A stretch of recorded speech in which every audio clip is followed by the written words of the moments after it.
Thank you for the opportunity to speak to you at this fall meeting of the 2020 International Stay-Grounded Network. As we have expressed on previous occasions,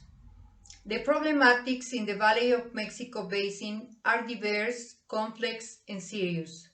But for reasons of time, I will speak briefly today about the water damage to the entire region, which is currently underway. The central issue is that aviation is not only linked to the fossil fuels or biofuels it uses,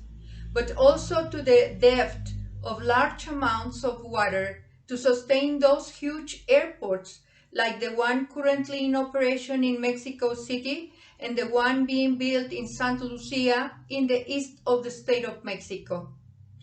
Today, the companies are allied with the governments and continue to drain lakes and rivers, pipe springs, as well as indiscriminate tree felling,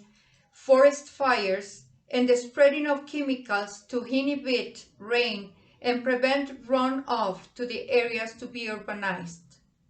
On the other hand, while companies using groups of cop makers and corruption plunder, destroy, and impose their projects by force, and while governments order and authorize the illegal drilling of wells and the construction of water transfers, a large part of the population of the Valley of Mexico continues to face the upsurge of the pandemic with problems of water supply and scarcity. Added to this is the overexploitation of aquifers, contamination of groundwater by industry, by the filling with toxic sludge of the highly permeable tunnels of the former mines in the mountain area, a system of landfills throughout the region that receive the waste from Mexico City and do not comply with health standards, and even a radioactive waste storage center.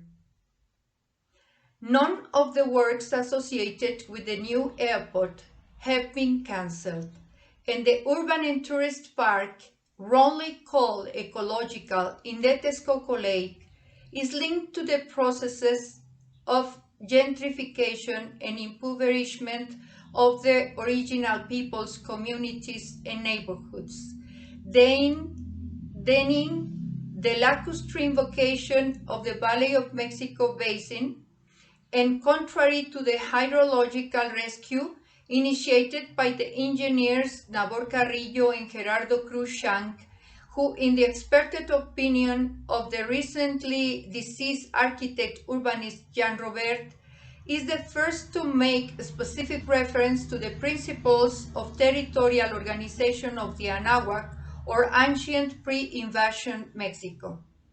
From our non-partisan anti-capitalist organizing effort as a member of the National Indigenous Congress,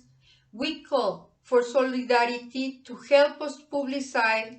as widely as possible the severe situation we face,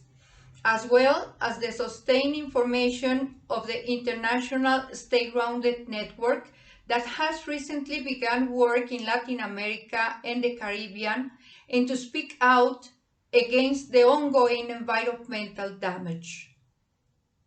Heriberto vive, la lucha sigue. Tlazocamatimiac, Ometeo.